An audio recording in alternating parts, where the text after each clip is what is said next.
Okay, can you hear me all? Yes. All right, very good. So, thank you for that introduction. So, I'm John Cockle.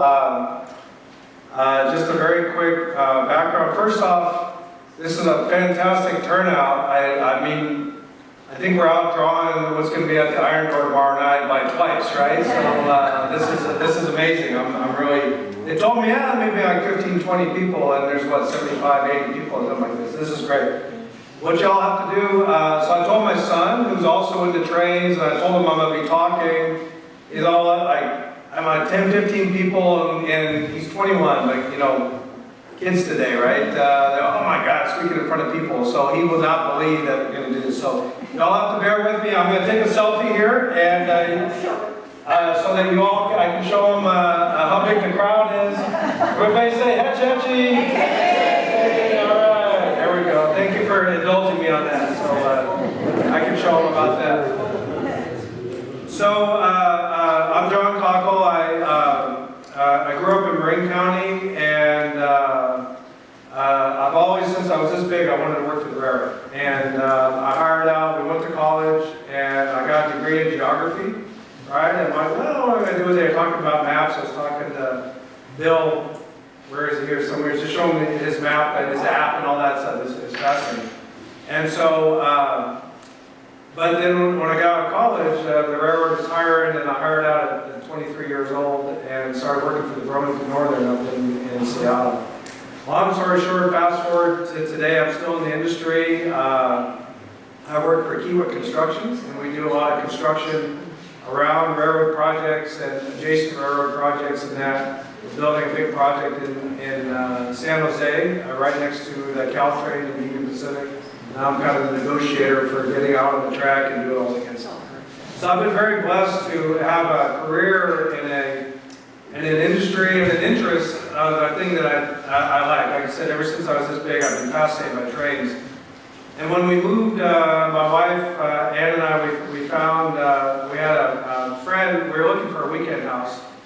And we had a friend that, my dad, a friend of my father's, who said, oh, I hear you're looking for a weekend place. And we have been looking, we live in Berkeley now, but we've been looking up kind of in North Coast, Tuolumne County, and like out of Cloverdale and some other places. I want to get a weekend house. He said, oh, I've got this place in this place called Pine Mountain Lake outside of Groveland, right? It's near Yosemite. I said, I haven't heard of it, right? And he said, come up and check it out. So of course we came up for the weekend and we bought it, and that was in 2012. So we've had a place here in PML over on Cottonwood for 13 years now. And I love Tuolumne County because when we came up here, I didn't know much about it, and there's a great nexus of railroading, as we'll find out here tonight. History, California history, gold rush kind of history, but also just the natural environment, as we all know, right? It's beautiful up here, and there's a lot of the woods, the mountains, you know, we have Big Creek right behind, we're on Cottonwood, so the creek is right behind our place. I don't tell anybody, but I do pan in I don't tell anybody in PML, but I do pan, and I find little flakes maybe sometimes. I throw it back. I don't keep anything that's on PML. But we do find, so in Big Creek there, between the dam and the bridge, there are traces of miners and like mill runs and sluice boxes and things that they built back in the 1860s. And if you look hard enough in the blackberries, you can find that stuff, and I think that's pretty cool. I really enjoy that. And then I found there was what's called the Yosemite Short Line, was a railroad that was going to run from Jamestown down to Jacksonville and then come up the Tuolumne River Canyon, and they had surveyed a route that from the Tuolumne River came up Big Creek and was going to come right behind my house and come up through where Pine Mountain Lake is and head on towards Yosemite. So I think that's pretty cool that there was, you know, if you look hard enough, you can find stuff like that, and it's pretty cool. So anyways, just a little bit of a background of why I'm into railroads and history, and I'm really excited to be able to come and speak to this tonight. I guess this was an offshoot. There is a group called the Tuolumne Historical Railroad Association, THRA, and I've got their information on my last slide here, as you'll see.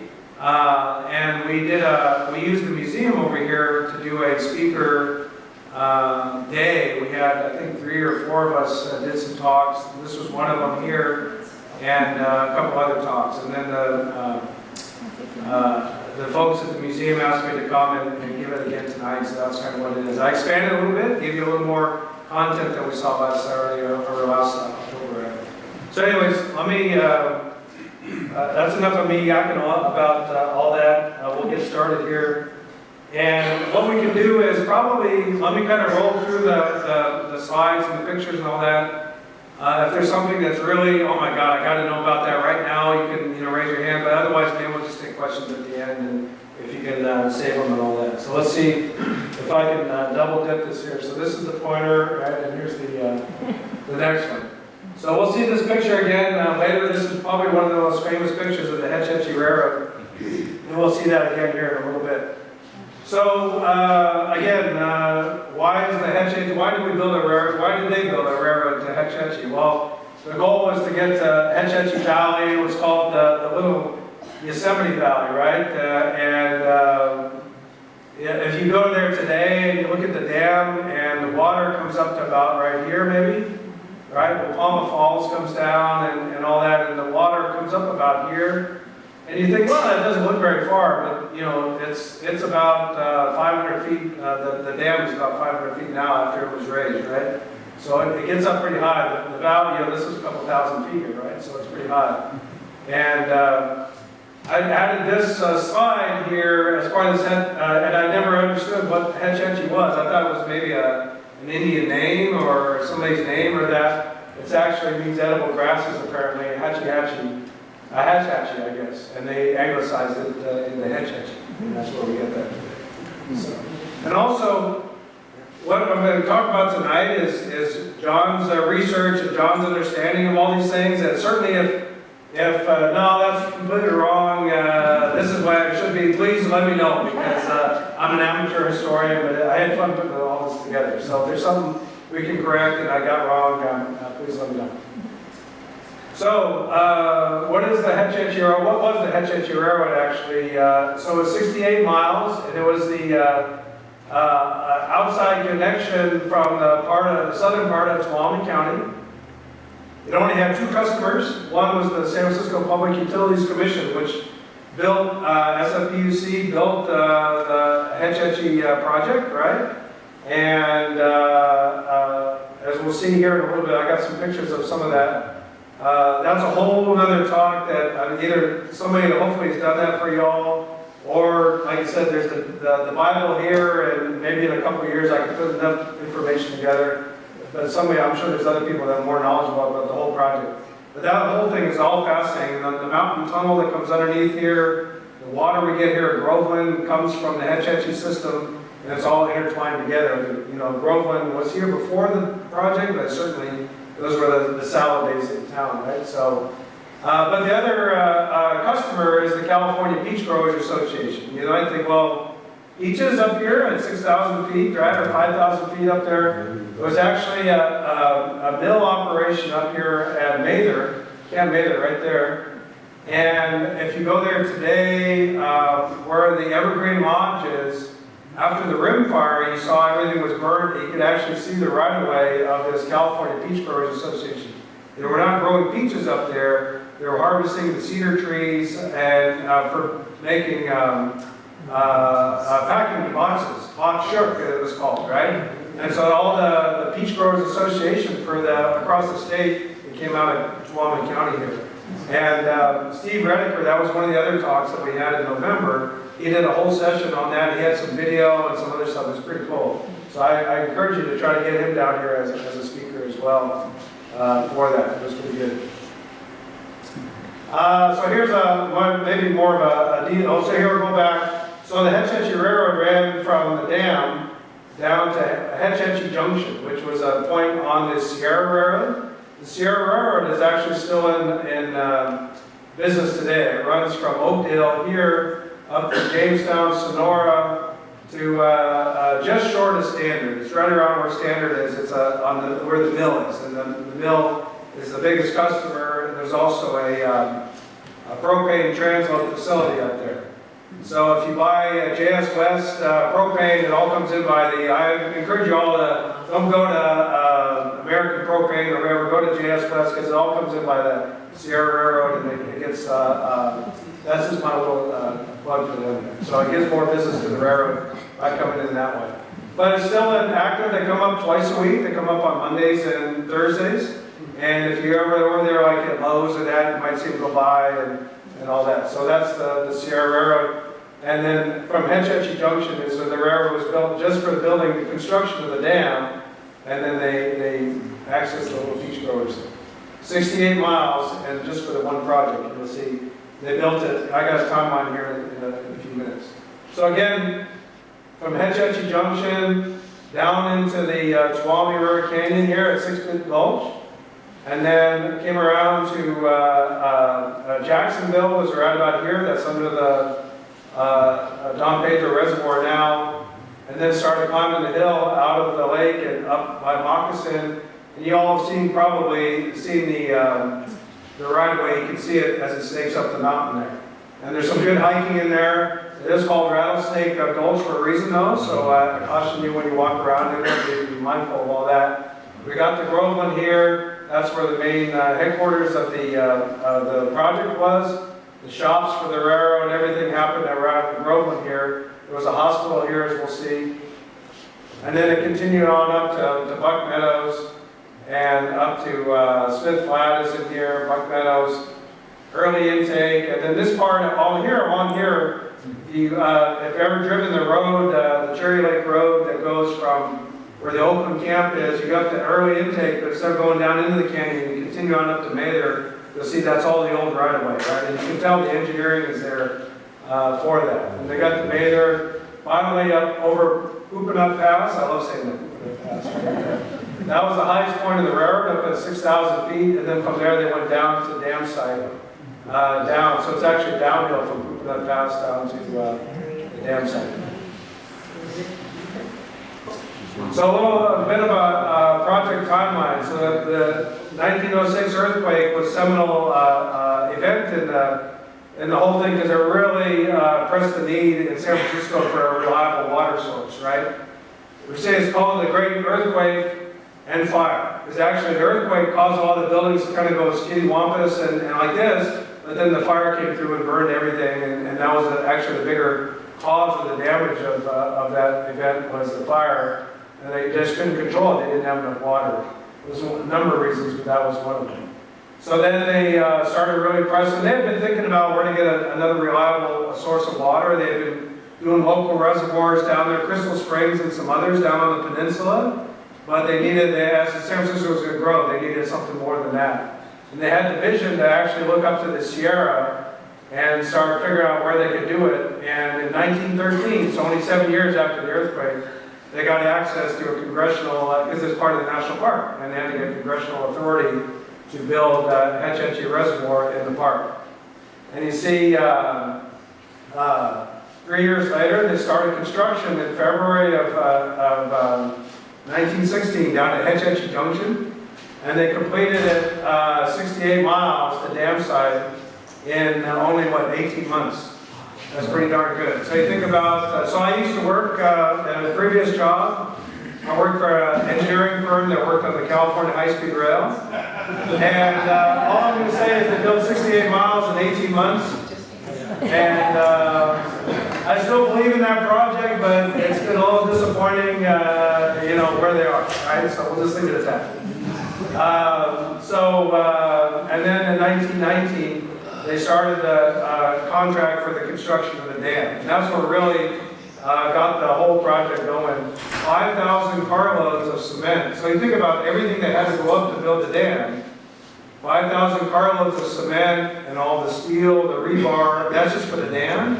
And then you had all the hydroelectric equipment, all the concrete around all the hydroelectric, all the tunneling, all the timbering, all the wood, the framing, all that kind of stuff. It all had to come in by railroad. So it was a busy railroad, running night and day up and down the mountain once they got really going for it. So in 1919, they started construction of the dam. 1923, it was done. 1925, the first water started flowing through the mountain tunnel. So only less than 9 years after the railroad was started, only 12 years after they actually got authority to start building the whole project, 12 years later, they actually flowed water through the mountain tunnel. That doesn't mean it actually got down to San Francisco. They actually didn't get the first water into San Francisco, Crystal Springs, which was already tied into the city of San Francisco, until 1934. So it was actually 21 years after they got authority to start building the whole project.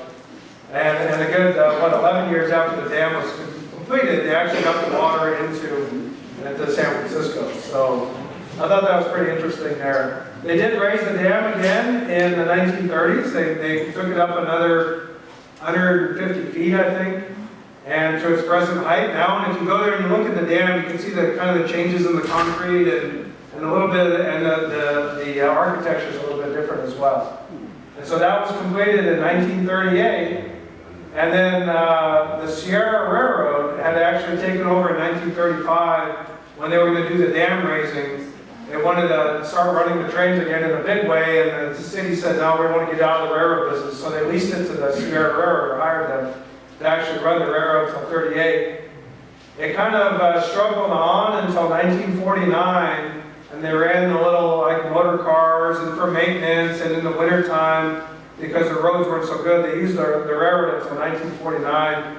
When the railroad was actually finally abandoned, they said, no, there's enough road infrastructure, trucks, cars, and all that are good enough that we can abandon the railroad and pull it up. So the rails were finally removed. They started up at the dam, and they started at Hetch Hetchy and built it up to the dam, and they reversed, they took it away and started building all the rails because they were taking them out by train. The last ones were pulled out down in Hetch Hetchy Junction on December 31st, 1949, right at the end of that. There's probably some sort of a contractual requirement they had to finish.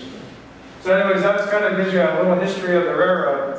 And then since 1949, it's just we've kind of been taken over by nature. There's a lot of areas that are available for you to drive if you're interested, and we can talk about some of that. A lot of roads that still use it. So in the spirit of plagiarism and everything else, I'll try to say who I stole some of these images and other things from. This one here is a picture that I took off of the maps that are up in the museum here, right? The STCHS Museum. Somebody's outlined over the topo sheets there the entire railroad through the area there. I thought it was pretty good, so I took some pictures of it. This is Big Oak Flat down here, and then this is Highway 120 now, and you can kind of see the railroad, of course, they want to maintain about a 3.5% grade at the most, and the highway can go up steeper grades than that. So you see it kind of winds around the backside of Big Oak Flat. The church is like in here, comes back behind the Round the Horn Brewing and all that. And then you get to the top of the divide there, and you see that ditch to the left. As you're coming this way, you can see the ditch to the left. That's where the railroad was. Then it curves back away and goes around that property, and then behind town. And this is where the museum is here now, the STCHS Museum and Mary Laveroni Park and all that. Crosses the creek and then swings on to Ferretti Road. So Ferretti Road is actually part of the right-of-way. And then as you get down towards the gate towards PML, they made a right, and right through the front gate, the locomotive engineers were all given a swipe card or maybe a clicker so they could open the gate when they get through. And they didn't have to stop for the Friday night traffic jam like we had out there tonight. And then it went down into the bottom of the lake. So the lake is down in here somewhere, right? And I've got some other pictures there that'll show that. Then it went around towards Smith Flat and Big Creek Shaft and all that is over there. So I've got some more pictures that show it as well. So we'll zoom in a little bit. This is Main Street. This is Highway 120 now. This is where Marvell is over here. This is Mary Laveroni Park is in kind of this area here. The Groveland Hotel is here. The main office, I think, is about where the fire station is maybe now today. And again, if anybody knows exactly some of this stuff, this is kind of my piecing it together, but if you know better, please let me know. This is the skate park is about here, the museum is about in this area here, and I've got more pictures of it as we get into it. This is the hospital over here. They built the hospital right along the railroad, so if there's injuries that came down, and we'll show that here as we get into it some more. And we're up in the Resilience Center. There's the creek that comes down, and the Resilience Center is about in here, right? This is Ferretti Road, and the creek kind of swings around by GCSD, and then the Resilience Center like that. So a little bit of a close-up. This was the main shop building for the for the Hetch Hetchy RR. There's a turntable here, right? So you can turn the locomotives around. I've got a picture of that here in a little bit. Because you always, the boilers out in front of you, steam locomotives don't like to go backwards because of the way the trailer trucks and other things are. And also the engineers, they like to have that big boiler out in front of them. If they hit something, then it's going to bust it out of the way as opposed to having the cab right in front of there. So this was the shop building, as you'll see. A little bit of a yard, but this was the main line. Came around this tight curve here, across the bridge, and then continued on up. There's like a concrete pit that's still over there today. We think that was some sort of an oil storage or something over there. I won't say what kind of care they took in an open concrete pit next to the creek storing oil. We'll just kind of leave that at that, but there's a different time and place back then, right? So here's that same image here. I tried to overlay as much as I could. Here's the GCSD fire department. Here's where the Caltrans facility is now. The museum is right here. And so if you kind of see, here's where kind of come down here. Ferretti is called Creek Road, but this is Ferretti now. It kind of gives you an idea of what it looks like today. And this is that shop building. So we've seen some of these pictures. Maybe you've seen some of these before. And I tried to put down here where I pilfered them, picked them up off the internet or what. A lot of these, the San Francisco Public Library has a fantastic collection that's online. So if you go to their online website and the SFPUC collection, you search on that, you find a lot of these, not just of the railroad, but a lot of the project itself, the mountain tunnel and the dam and everything else. So this is the railroad. You see the locomotives are pointing in different directions. This is a boiler here that, two boilers that they had pulled out and were doing some work or something on there. Didn't have a roundhouse facility like you see traditional railroads, just this two-stall roundhouse. And here's what it looked like inside. It's a cowlish dream, right? You think about, all these guys here and all the shop workers and all these open belts and everything. I love this kind of stuff. If you ever go down to Jamestown, you have not taken the tour of the backs, the kind of behind-the-scenes tour of the roundhouse. You see all this stuff there. That's one of the most well-preserved roundhouses. Jamestown, Grailtown, 1897. So the building dates from 1897. And in the carpenter shop, they have all these belts and all this belt-driven stuff. And every now and then they'll turn it all on and get it going. It does still work. So it's pretty cool that we still have that here in Tuolumne County. Here's some more of the same. You see the track here, and then there's a pit where they can get underneath the locomotive. But look at all the wheels and all the stuff here. This is great. Good stuff. By profession, I'm a certified safety professional. That's what I do is safety assessments and hazard assessments. So we always have big collections of pictures like this. We can use it as examples of how we don't do things anymore. Exactly. So this is looking back towards the shops, and this is taken about where that the little community building is, where they have the kids' afternoon programs and things like that. The skate park is like down here where the turntable is. That's the turntable. And you see the bridge across the creek, right? This is Big Creek, or the Groveland Creek coming down, Grody Creek, I guess it is, and coming down. So it swung a big S curve around here. And then went around this curve and went back that way, and Ferretti Road kind of right to left in the back here. And this is what it looks like today. So we got taken about behind that little community building, the skate shops and the turntable and all that. These are the Caltrans buildings that are in there now. So it kind of gives you that same idea. And then again, so here's this is taken out of the book, right? Again, if you don't have this book and you're into this kind of stuff, I guess they're both sold, but they can't be found. There's a lot of great maps in here, all kinds of good stuff, right? So again, it shows the traffic layout, the bridge. This is about back behind where the fire station is, maybe. And I looked down in the bushes and I couldn't find any evidence of any pilings or anything, piers to support the bridge there. But There is a trail that kind of cuts across through here somewhere to get up to the right of way over there. There's what the turntable looks like, so they can spin it around, turn the locomotive around. Locomotives are great. Everybody loves to pose on the locomotive, right? All their running boards and everything. All these guys proud. I love the guy in the tie, right? And the pork pie hat and the tie. Right the locomotive.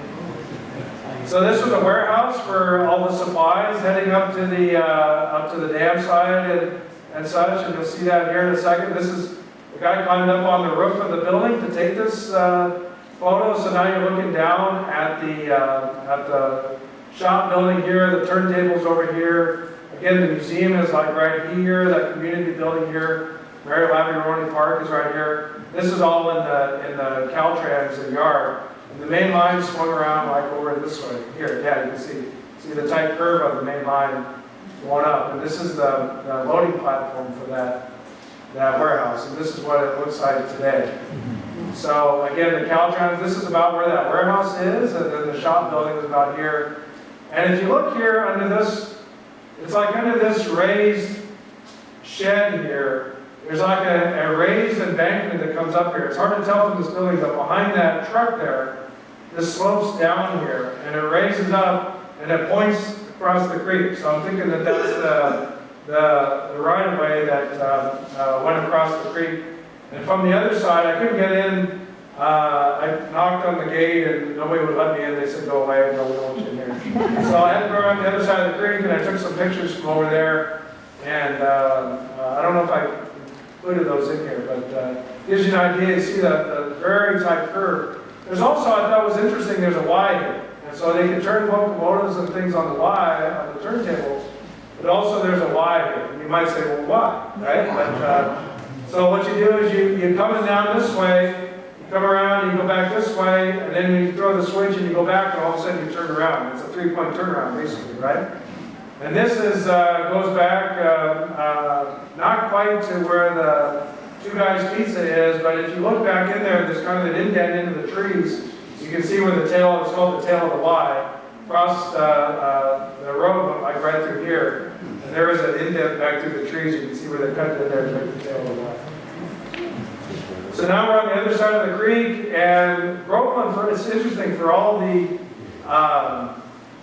facilities and the shop and everything, there was never really a very good depot here, right? There's not, down at the depot and all that kind of stuff, there's not a good depot building. They just have kind of these shack kind of things.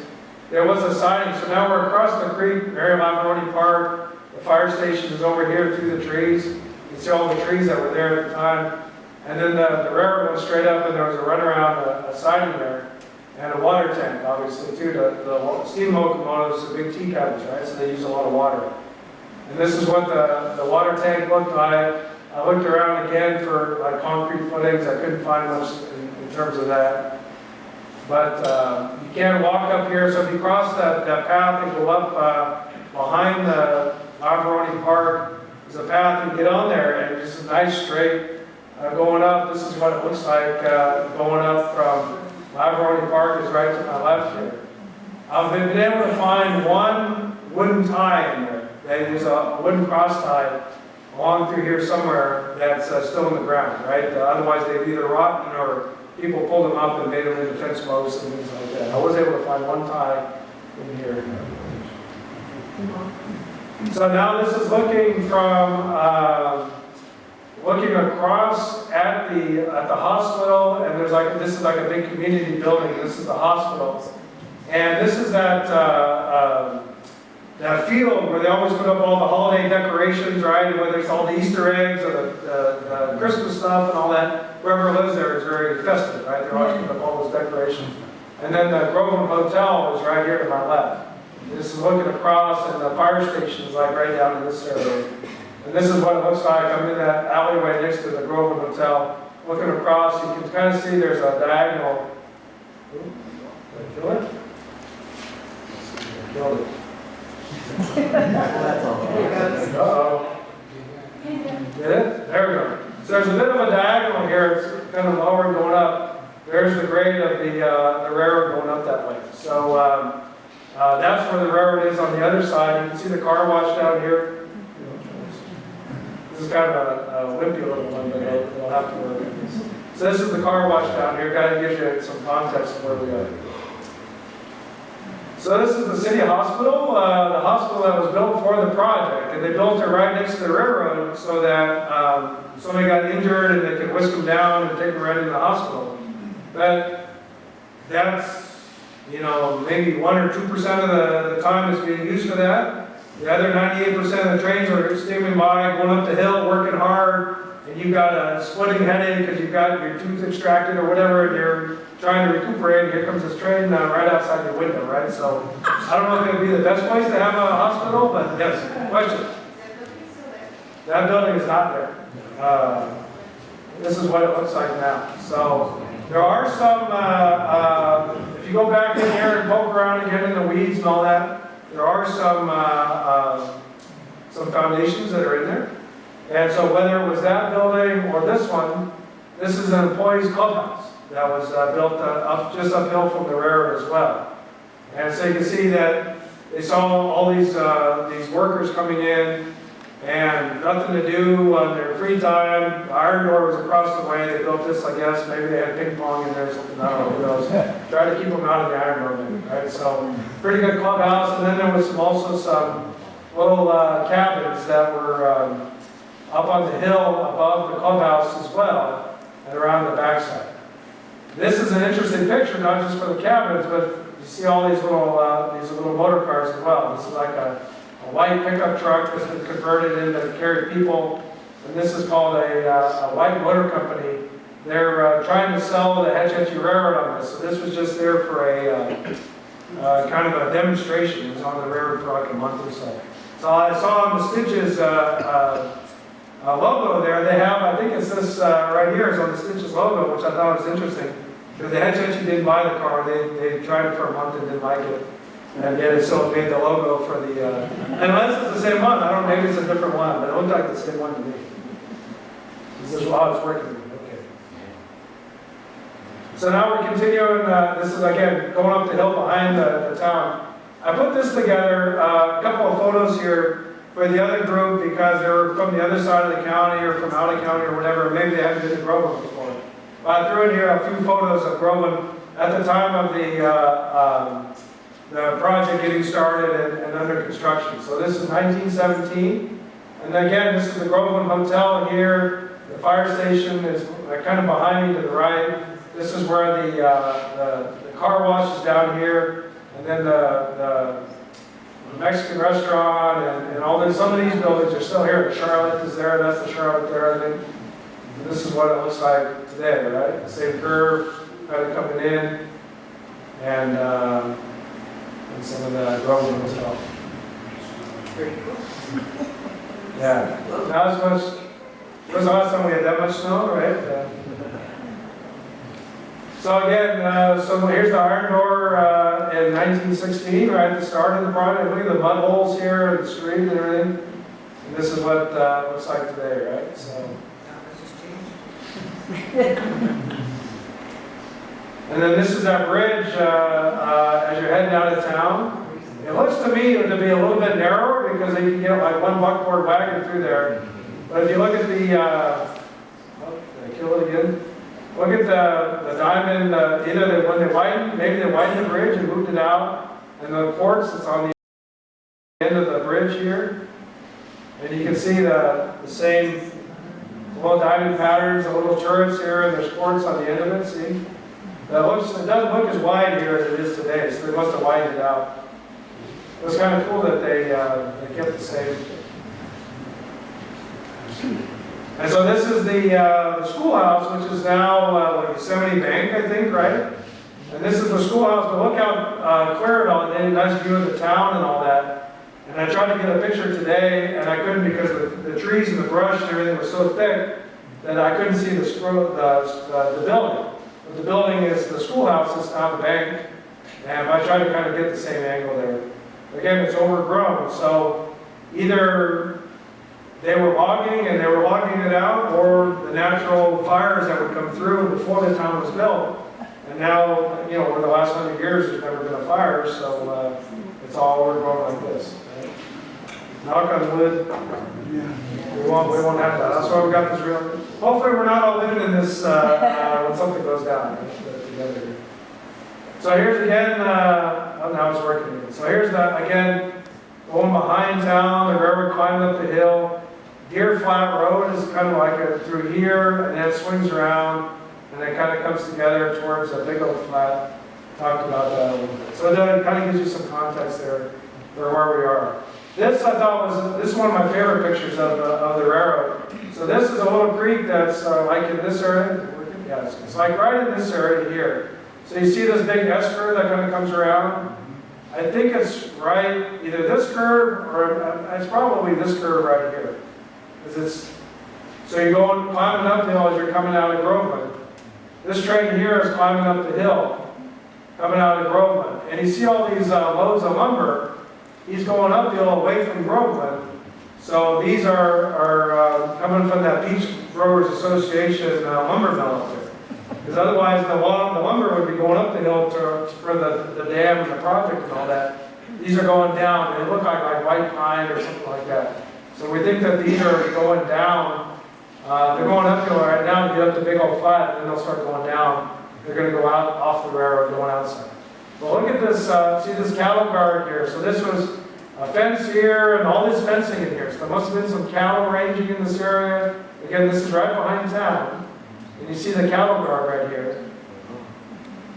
And it's hard to see, I know, but there is a cattle guard in this picture. I tried to lighten it up as much as I can. I don't know if the lights can go off. But there is a cattle guard in here, and the rails are inset. There's like a concrete pit where the rails went across, and there's all the pipes. You know, when you drive across a cattle guard for the road, they had the same thing for the railway. And so that is still here. That's one of the more significant features. That's actually right there. You kind of see right in there, and there's a tree growing out of it, right? But it's that right there. So one of the rails is right there, the other was here. And this is looking around that curve. So that train was going around the curve here and coming by me and coming back this way here. So that was, I'm standing about where this picture was taken. And this is that same curve kind of going back around that way. And that's the cattle guard, and then going back around that way. And you can see how bare it is there, right, compared to today. And we had that fire back up there, right, last year, and they were dropping the retardant and all that. You can see all the fuel that's in here, and why those fires, are as dangerous as they are. Oh yeah, here's the incident. I forgot that. So here's the cattle guard. You can see, so one rail was across the concrete, and they had the pipes here, so the cattle don't like to walk on the pipe. And then here's the other side. And you see this, there's like a triangle right here, if you can see it. It's pretty faint, I know. A little triangle right there. That's the triangle that's on the fence right here. So that was pretty cool. I was pretty happy with it. So here's another one of those white motor cars coming down, and he's plowing snow coming down from Big Oak Flat. This is looking west towards Big Oak Flat. I think he's coming, this is west of Groveland. I think he's coming downhill here. And again, look at all the snow there, right? This is in January of 1930. So later in the year, later after the dam was built the first time, and they went into kind of a lull in between the raising of the dam and went up higher, they would use these kinds of vehicles for servicing the power lines and getting out and supplying the early intake and the camps and all that kind of stuff. And so there was a lot of these. They did run occasional trains, but usually it's more of these kind of motor car types of operations. This is a favorite picture here as well. So this is looking at about where they just clicked the clicker to get into PML, and now they're heading down Pine Mountain Lake Boulevard there, right? Heading down towards the lake. So I think this is about right here, right? And it kind of curves around the big kind of broad curve there and head down towards PML. So this is looking down. What's the name of that? Grizzly Circle. Yes, thank you. There's a little road there, and there's a little, it goes down and there's like a pump station or something in there, right? And this is a PML little access to get into that pump station. As it goes down here, it goes behind these houses here, it goes into the lake. And my son and I, we, when he was younger, we go out of the lake, go fishing a lot. When we go up here, we always called this Pirates, we called this Pirates Cove, because there's that guy that, up here at the end, that had all the pirates and all that. Was that you, or? No, okay. He's long gone. Yeah, he's gone, but we used to call that Pirates Cove, because they had the cannons and all the stuff. It was like going to the Pirates of the Caribbean, right? He was right over here, but we always, not only the pirates, but we like to look for the, where the river, because the river would dip into the lake there. And then you went up the Big Creek Arm on the other end, you can see it coming out the other end. For what it's worth, our cabin is right there at the end of between the trees. And when we put down our lower patio, we brought up some cross ties. Oh, you did? Find some cross ties down there? Okay. Nice, okay. Well, very good. So that's history right in the backyard, you know, right? That's good. So this is, as we're going down, what's it again? It's called? Grizzly Circle. Grizzly Circle, that's right. It is posted there, so believe me, I do not walk past the sign. I walked around it, didn't walk past it. No, I didn't. So this is what it looks like. They got down to the bottom and they crossed Big Creek and then started climbing back out of it, right? So this is, would be the dam was over here to the right somewhere.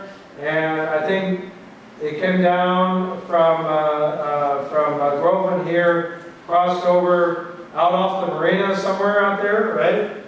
And so these are remnants of it. There's a picture in this book here of 1960s. This is what it looked like. And then this is what it looks like today, right? That same crossing is at the bottom of the lake. So you see the marina is over here. And out here somewhere is where I figure they must have crossed over. And then they crossed over to the other bank and then started going back up. They were on the north bank as they climbed out of the Big Creek where the lake is today. So here's on the other end where you come out. And so if you go to Fine Mountain Drive all the way to the other side where there's the big bridge across Big Creek, right, where it feeds into the lake. And if you park there at the trailhead, this is there's a pump station here as well, and you can walk down the path here. There is a gate there, so you can't drive in here. You have to walk past it. Some of these folks have docks and things that are here, so it was not clear to me whether these are private property or these are PML property, but it seemed open enough, so I walked down there and got some pictures of where it dips into the lake and goes in there.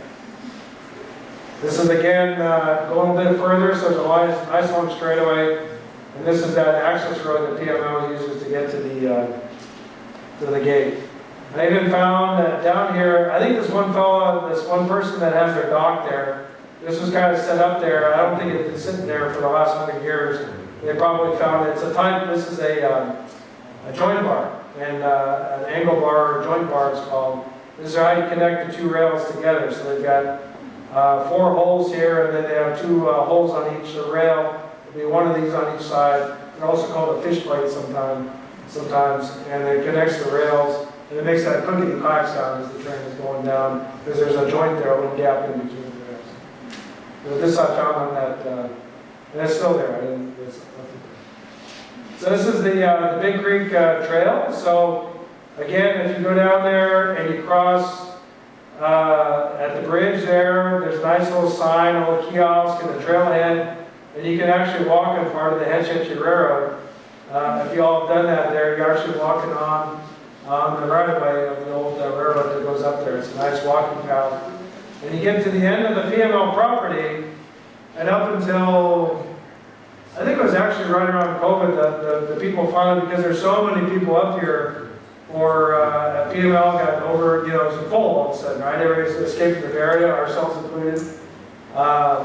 That they said there's just too many people walking through here and trampling stuff and doing things that they weren't supposed to, so they shut it down. But before 2020, we used to ride our bike up the Big Creek shaft, and they didn't seem to mind as long as you stayed on the trail. It was good. If you got off the trail, they didn't like this.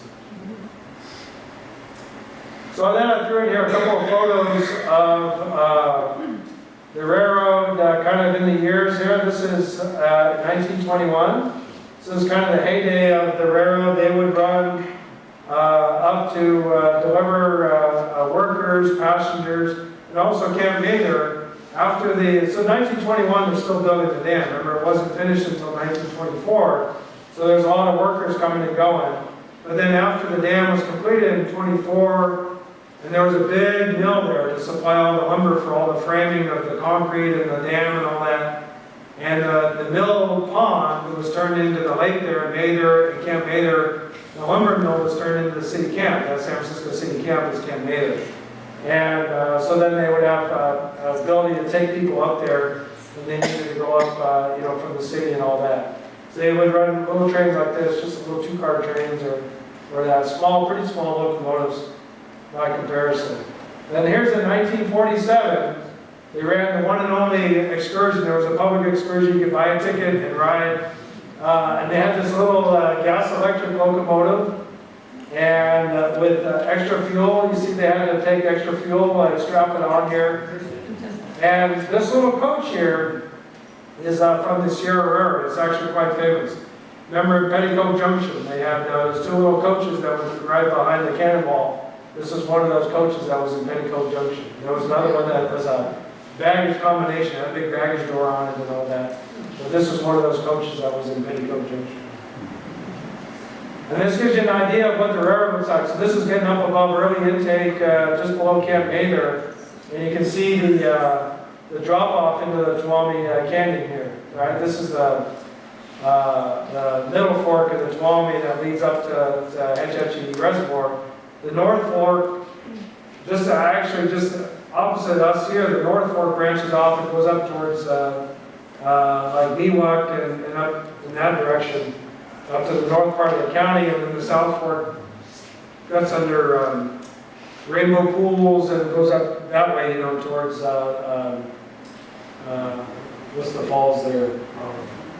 Carlin Falls. Thank you very much. Yeah, Carlin Falls. And but the middle fork is the one where the dam was built on the middle fork. It gives you an idea of what a spectacular ride that must have been, right? And if you take that Cherry Lake Road from just above Rainbow Pools and take it to the right, after only a mile or two, it gets on the grade. You can see it's got these big broad curves and the engineering that goes into it. So you can tell that it was built for the railroad. There are actually places where it drops off pretty dramatically above this. There's the road that goes down to early intake, which is still part of the SFPUC project today. And it's where the tunnel comes from the dam and it goes into the mountain tunnel that come all the way to Moccasin. And there's a power generating station there. But you can see where this drops off. And a couple of the guardrails are made from old rail, like 65-pound rail. They weld them together. And they're along the roadway there. You can see that. So you remember the famous picture at the very beginning, on the very front slide, where all the guys are standing on the number 6 locomotive. This is number 6.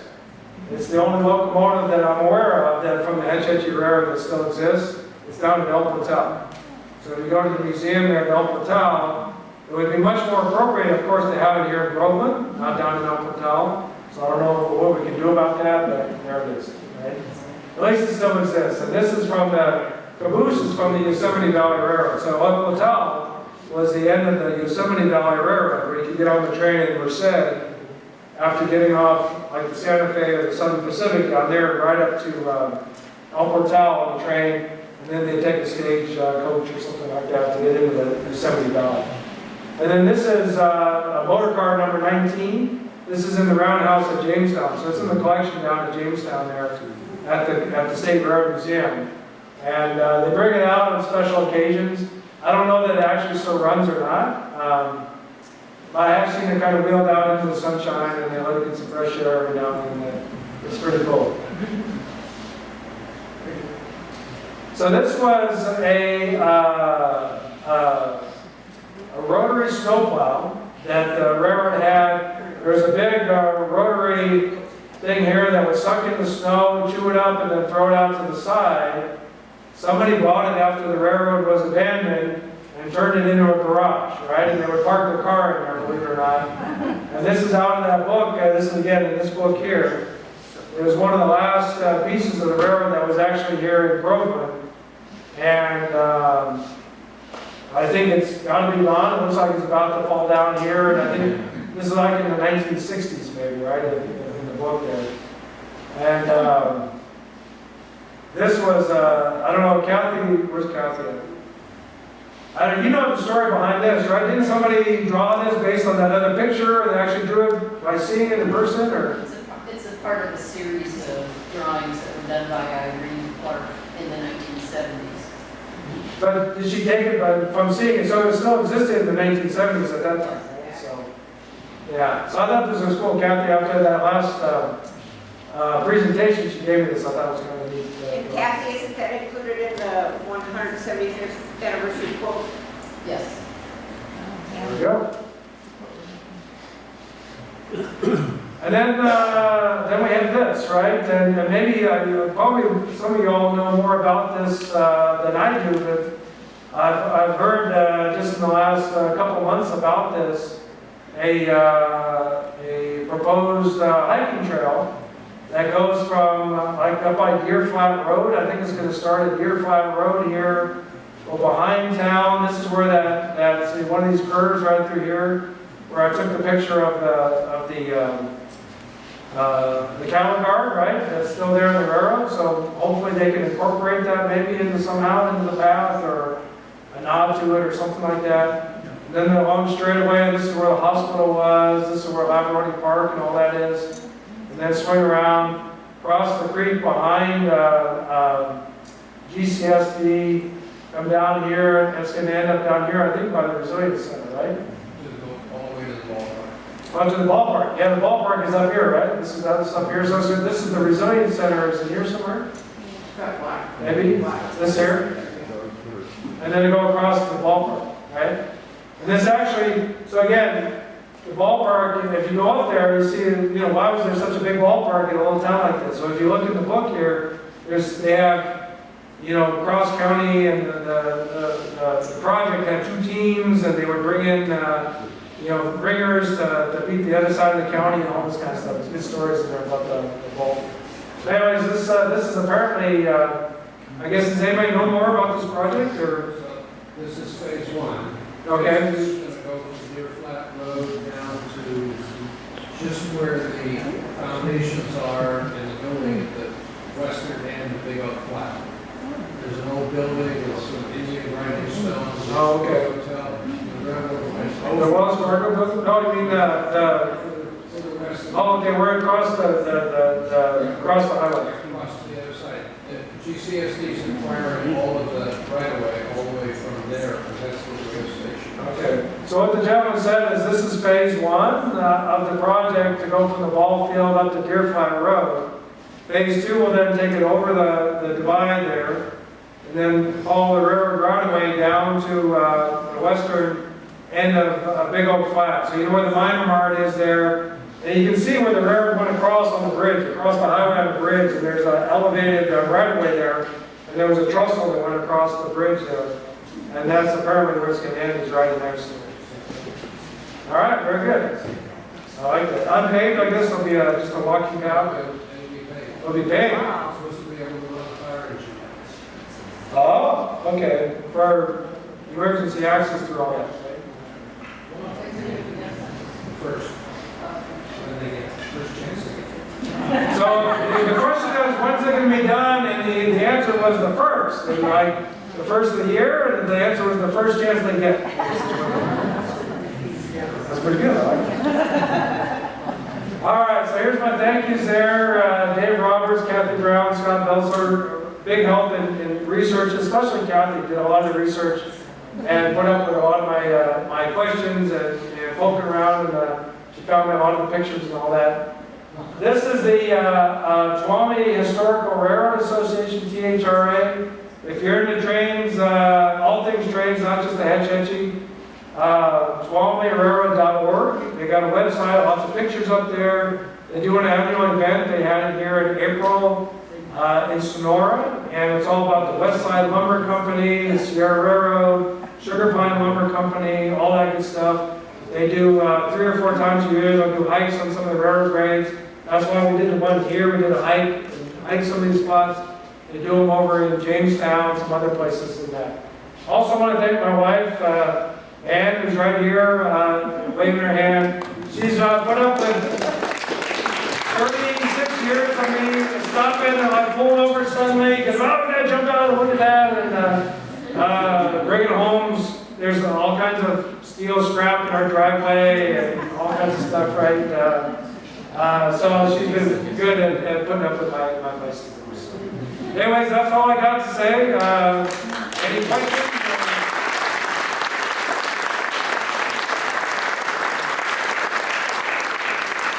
Any questions y'all have, or answer them all? Yes, sir. So, I ride up Cherry Road quite a bit, and I noticed that it's all rail grade once you go up the hill. Yeah. And then there's rail, or it looks like rail grade down at the bottom. How's connected off the hill to the bottom? Where's the worst thing off the hill? Those go up the road, and I think that's Yeah, so when you get out by the old, so the question was to get up to the Cherry Lake Road out in the railroad, because the railroads like to have a nice steady 3 to 4% grade, right? And so how did and you get up there on the top, it is that. But when you get off the highway there by the open camp, it kind of goes like this and then it goes up. So it wound around, as far as I can tell, and to the right of the open camp, it went around the right, kind of made a big sweep in that valley, and started going up. And if you look at it from 120, if you look at the steep road's going this way, but there is something that's more gradual, and it went around that bend, and then, because eventually you catch up to it there. So, what's spinning wheel or whatever? I'm not familiar with spinning wheel. Spinning wheel and middle fork. So it did go above Rainbow Pools. It went around behind Rainbow Pools and crossed that's the South Fork. That's the South Fork. So across the South Fork above Rainbow Pools and then went around. He might have there's a map there. Somebody had the app. Is that the app there? Yeah, you have to be sitting next to him there. So there it is. Yeah. Spinning wheel is down in a little valley at Cherry Lake Road, so it's up the hill. Oh, okay. So I think it went around that where that spinning wheel is. That's like that old motel or whatever was down there, or by the open camp, right? Yeah. I think they kind of made a wider turn around that. Thank you, sir. What happened to the Petticoat Junction engine and the cars, do you know? So they're all still there in Jamestown. They are still there. So of course for the TV series, they put a big kind of, had to make it look like Disneyland a little bit, right? A little more than it was. So there's a big stack on it and painted in these red gaudy colors and all that. It's locomotive number 3. And it's one of the older locomotives that's still in service. It was built in, 1897 is when the railroad was completed, but it came from Arizona. It was built in like 1892. And it's been out of service for a number of years. It's going to be, in July, it's going back into service there in Jamestown. They just did a big rebuild on it, put it back into service. So they say in July, they've had it on a couple of test runs, but it's going to be running here. The 2 coaches are old wooden coaches. They're a little fragile, a little frail. They don't use them. They're in the roundhouse though. If you go there in the roundhouse, and you can see that. And everybody wants to know where the water tank is, right? That the gals were all bathing in and threw the petticoats over and all that. So that was a made-up water tank. It was not a. The railroad didn't really use that because the railroad water tanks always had a cover, so you wouldn't get all the debris and the leaves and all the crap that would go in there, because then that would clog the pipes and all. So they didn't have open water tanks for the Girl Scout. I hate to push them all. Hollywood, yes, that's Hollywood. Sir?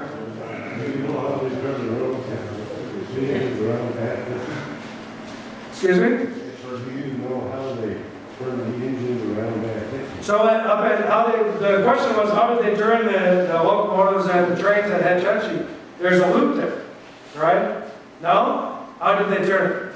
There's a cable going across the dam. Okay. And picking up on the cable, twisting around, put it back. Put it back on. I thought that loop that where the road is, and the road I know is steep in that one section. That was about 30, 40 years ago. So he said that there was a cable for hoisting materials and supplies out across the, into the dam and out for the construction, but they would also use it to lift the locomotive, spin around, and then put it back on the track. There you go. I like that. You learn something every day, right? That's good. You know, there was a railroad, a logging railroad up outside of in Camino, California, which is just uphill from Placerville. And they would go to the mill and they'd go out to the edge of the canyon and all the lumber, the timber was on the other side. They had a cableway and they would sling the locomotive and the cars one at a time underneath that cable, and sling it across the canyon of the American River, drop it on the other side, and just back and forth all day long. The cars go back and forth, the locomotives and all that. I mean, and so you think of the stuff, the kind of the grit and the ingenuity that people had back then, it really is quite amazing. Any other questions, or that's good, I like that. I learned something. Sir? I was just going to mention the casualties between the railroad and the dam project in Ted's book. 68 people died. The whole project, that's all the pipeline all the way down to San Francisco and that. They said at the end of the day, 68 people died. And I don't know if that was the railroad. There are some pictures in the book. Trains tipped over and hitting a rock and things like that. And they flip over on their side down in Rattlesnake Gulch, 6 Boot Gulch. But so I don't know the breakdown. They just said in the entire project, 68 people died. You see, there's some fantastic pictures in here. Hard rock mining underneath. So there's the tunnel, the mountain tunnel. Was it 22 miles, I think? From early intake up there above where Cherry Lake and the road goes down, and it comes out above Moccasin, 22 miles. So it goes underneath over here, kind of behind the ridge, behind over here. Big Creek shaft, and they drove some shafts down so they could get 2 tunnel faces and going in different directions. So they had like 6 or 8 tunnel faces going at once. The road going down the Lumsden Bridge, have you ever driven down that when it was still open? That road going down the Lumsden Bridge, there was an adit there, which is a side shaft that goes into the mountain. It went into the side shaft there, and they went in and then they started digging both ways on that as well. And the whole camp was built on the side. Some crazy stuff. So that would be another fun kind of thing to explore. All right, I see that the hook is coming here to come down.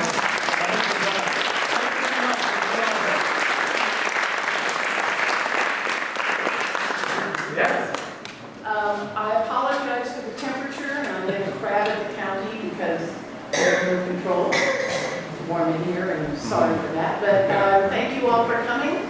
In case anybody isn't already a member of STCHS, there are membership forms by the door. And there's the cold water. You need my help.